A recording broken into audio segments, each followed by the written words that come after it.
bakuze utabangirwa mutagesha no gukomera mushimira imyato bahungu mwinguriraje.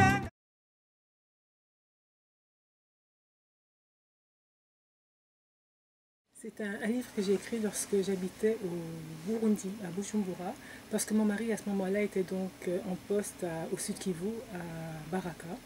Et c'était une zone de conflit et je n'avais pas la possibilité, puisque je ne faisais pas partie du personnel essentiel, de séjourner au Sud Kivu à cause du danger. Donc j'étais au Burundi et à chaque fois, donc de l'autre côté de la Tanganyika, à chaque fois, tous les matins, je voyais donc ces plateaux du Sud Kivu.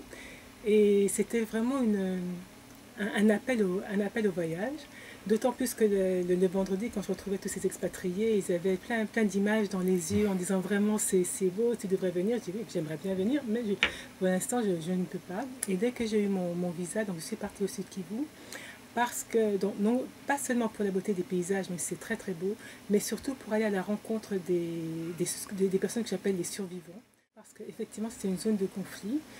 Et j'avais envie de savoir comment on pouvait vivre dans une zone de conflit, comment on avait ils avaient pu traverser autant de guerres dans les années 90, dans les années 2000, tous ces massacres, parce que je me souviens donc des actualités que j'entendais, donc massacres perpétrés à tel endroit. Donc c'était évident que c'était une population qui avait souffert, des femmes qui avaient été violées, des hommes qui avaient été massacrés, des familles qui avaient été disséminées.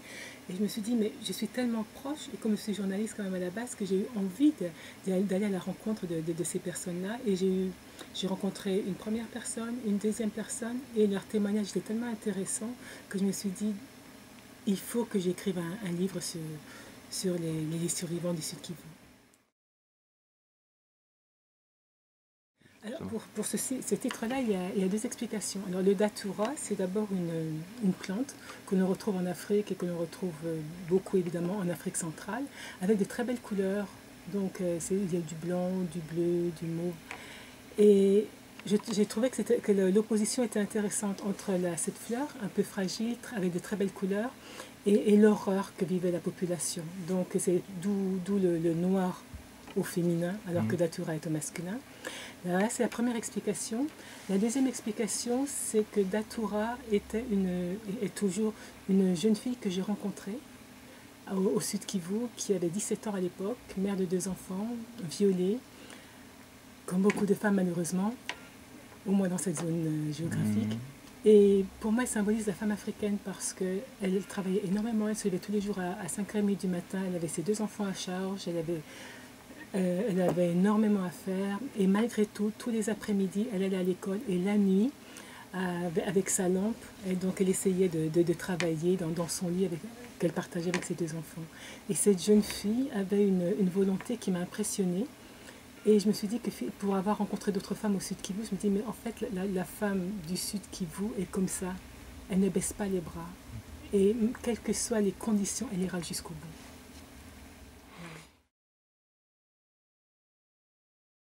Oui, alors, le docteur Denis Mukwege est vraiment je ne sais pas si tout le monde le connaît, mais il travaille donc au Sud Kivu, à Bukavu, et on le connaît surtout comme l'homme qui répare les femmes, parce qu'il a réparé, parce qu'elles arrivent dans un tel état qu'en fait on parle de réparation et pas d'opération. Des femmes qui ont été victimes d'exactions, qui ont été violées par des groupes rebelles.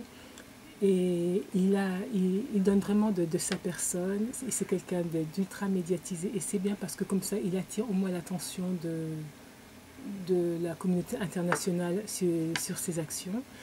Et comme je suis moi-même allée à la rencontre de la population du Sud Kivu, que j'ai rencontré aussi des personnes, je pensais rencontrer des sourires, j'ai rencontré beaucoup de larmes. Je me suis dit que s'il acceptait de préfacer ce livre, ce serait aussi une reconnaissance de mon livre et lui donner aussi plus de légitimité. Il a accepté et vraiment je le remercie beaucoup. Oui, c'est-à-dire qu'on ne travaille pas dans une zone de conflit comme on travaille dans un pays où tout est calme. Alors, bon, mes interventions et mes déplacements étaient quand même assez bien organisés, donc la journée je n'avais pas peur. Et puis, il y avait des consignes de sécurité à respecter, c'est-à-dire que je ne me promenais jamais seule. Quand je me déplaçais en véhicule, on devait être à plusieurs véhicules. on devait toujours donner notre position géographique parce que s'il arrivait quelque chose, au moins que l'on sache à quel endroit on a disparu, parce que bon, il fallait y penser. Donc dans l'ensemble, ça s'est bien passé, même si on croise des bazookas, même si des groupes rebelles vous arrêtent, mais on sait que si on leur donne du pain, des cigarettes, donc ça va passer. Mais le moment en fait où j'ai vraiment eu peur, c'est la nuit, parce qu'en fait c'est la nuit que les gens règlent leur compte, c'est surtout la nuit que les gens se tuent.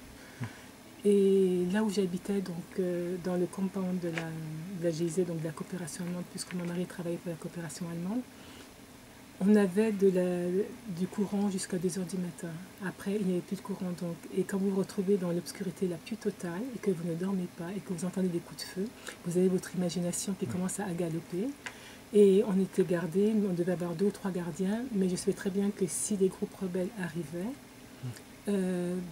trois gardiens, ils leur coupent la tête parce qu'ils avaient des machettes. Et dans ce cas-là, je me rendais compte de la précarité de la situation, surtout la nuit. Et il nous est arrivé aussi le lendemain matin de retrouver des impacts de balles dans le portail, d'avoir la réserve d'eau aussi qui avait été donc traversée par des balles et des flaques de sang. Donc c'est une réalité et c'est vrai que parfois j'ai eu peur, comme j'ai eu peur du regard des hommes, parce que vous avez beaucoup d'hommes, d'hommes ou de jeunes hommes, surtout des enfants soldats, qui ne respectent n'ont ni foi ni loi, qui ont grandi comme ça, donc qui sont des bêtes à tuer, et qui n'ont aucun respect pour les femmes. Et certaines fois, je sentais tellement de haine, et même parfois de la concupiscence, parce que j'étais une femme, que j'avais peur, et j'étais contente de ne pas être seule face à eux.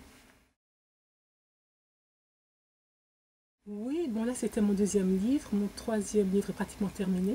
J'avais mis en stand-by pour travailler sur Noir Datura quand j'étais au Sud Kivu, c'était plus facile de travailler sur ce livre quand j'étais en Afrique. Mais maintenant, donc j'ai ce 3e livre qui est pratiquement terminé, que je dois relire, donc qui n'est pas très drôle non plus parce qu'il met en scène une femme qui prépare son suicide. Voilà.